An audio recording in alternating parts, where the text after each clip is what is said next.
আজকে একটা কথা মনে রাখবেন, আল্লাহর উপর যে ভরসা করার মতো ভরসা করতে জানে, আল্লাহর হুকুম আসার জন্য যে অপেক্ষা করার মতো করতে জানে, আপনার চোখে যেখানে দেখবেন লাভ নাই, রব্বুল আলামিন আপনার ধৈর্যের কারণে সেখান থেকেও লাভের নদী আপনার জন্য খুলে দিবেন। সবসময় মাথায় রাখবেন, আপনার চোখে বলছে আমি লসে আছি, আপনার ব্রেনে বলছে আমি লসে আছি, কিন্তু আপনার ঈমান বলছে আমার আল্লাহ আছে। ওই বিশ্বাসটা, ঈমানটার কারণে আপনার ব্রেনটাকে মিথ্যা প্রমাণিত করে, আপনার চোখটাকে ভুল প্রমাণিত করে।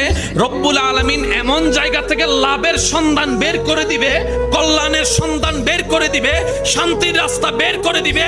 যখন সামনে আসবে আপনি অবাক হওয়া ছাড়া দ্বিতীয় কোনো উপায় থাকবে না।